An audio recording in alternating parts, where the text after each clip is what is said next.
Getting in some breaking news now. The Prime Minister on a very key visit, getting in details of the Prime Minister's visit to Prayagraj on the 21st of December, will participate in a one-of-its-kind program that will be attended by over 2 lakh women. 2 lakh women to attend the Prime Minister's rally. It's a program, we are being told. The Prime Minister will transfer 1,000 crore rupees. 1,000 crore rupees to self-help groups benefiting around 16 lakh women members. The Prime Minister, we are being told, will also transfer the first month's stipend. And will also transfer money to over 1 lakh beneficiaries of the Mukhyamantri Kanya Sumangala scheme. So a series of events basically lined up, beneficiaries, over 2 million women. He will also lay the foundation stone for over 200 supplementary nutrition manufacturing units. So his focus looks like that's tomorrow. Focus tomorrow will be on an event that will be attended by 2 lakh women.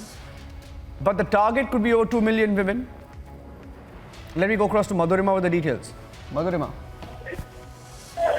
Well, Niranjan, like you said, that it's a very crucial visit to Prayagraj. In the coming week, we'll see the Prime Minister visiting the state of Uttar Pradesh for a couple of times again, starting tomorrow, that 21st December, as you said, that it will be attended by over 2 lakh women.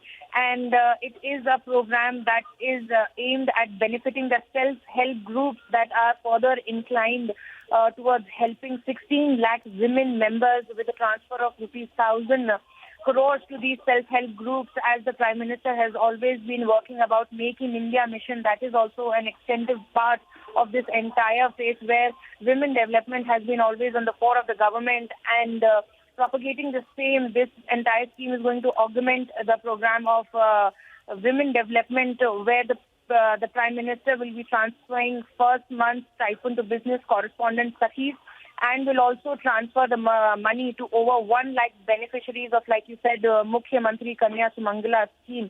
The PM will also lay the foundation stone of over 200 supplementary nutrition manufacturing units. So it will be a very well-elaborated plan where the Prime Minister will be working on nutrition, self-help groups and women development at the same time. Niranjan. Okay. Thank you for that. Thank you for that. A big event planned, focus being on women. That's tomorrow in the program that is being organized by the Prime Minister's office. Okay.